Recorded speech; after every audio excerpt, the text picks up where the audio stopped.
All right, welcome back to our deep dive into Stefan Schultz's integral journalism. Today, we're tackling the fifth and final principle, and it's a big one: development impulses. This is where we get into how journalism can stop just reporting on what's happening and actually start shaping what could happen. So let's just start with this question right here, because it really gets to the core of this whole thing.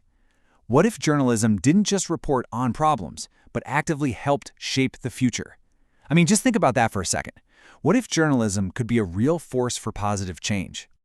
Okay, so let's get into the nitty-gritty of this final principle. But first, a quick reminder of how these principles are structured, because it's pretty important. Yeah, so each principle has this formula, right? There's a whole toolbox of methods you can use. It embodies a key impulse for how society can grow.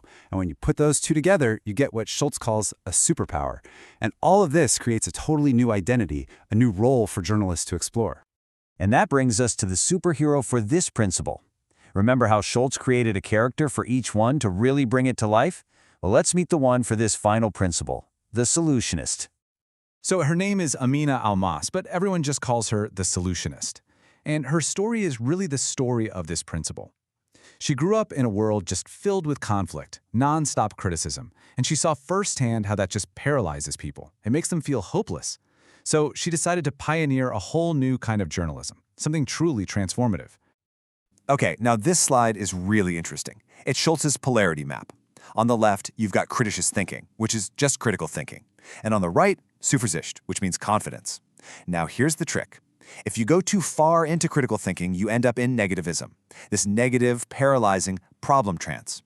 But if you go too far the other way, into just blind confidence, you get naive, feel-good journalism that doesn't really help anyone.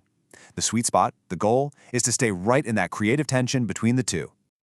He who only ever discusses problems stabilizes hopeless narratives within himself. Wow, that really hits home, doesn't it?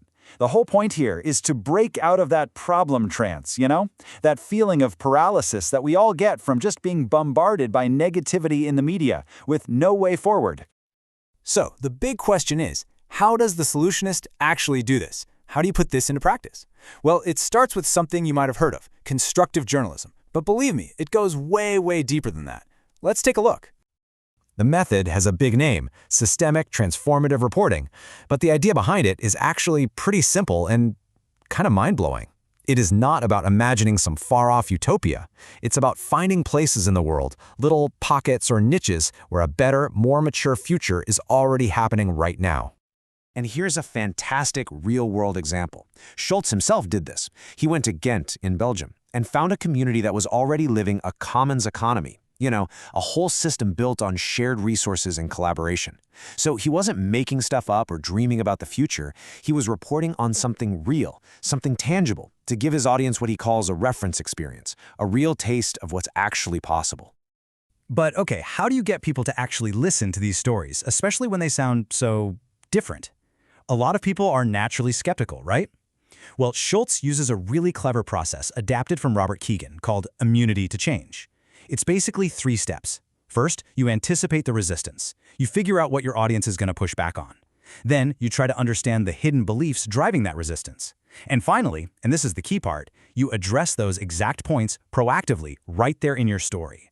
It's a way to gently guide even the biggest skeptics into considering a new idea. So that's it. That's the fifth and final principle.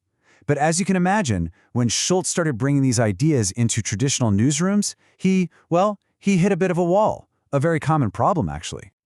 Now, obviously, we're just scratching the surface here. These are some really deep, complex concepts. So if you're a journalist and this is sparking some ideas for your own work, I highly recommend checking out Stefan's workshops and coaching. You can find out more at the website on your screen. This quote pretty much sums up the reaction Schultz got all the time from his colleagues. I like what you're saying, but what's new about it? Isn't this just constructive journalism? You see what was happening? They were hearing his words, but they were filtering them through their own existing worldview. They heard solutions and immediately thought, oh, constructive journalism, got it. They were missing all the deeper layers, the really transformative stuff he was talking about. And that misunderstanding, right there, is actually a central piece of the puzzle. The terms Schultz uses, they're like icebergs. There's so much more complexity beneath the surface than what you first see.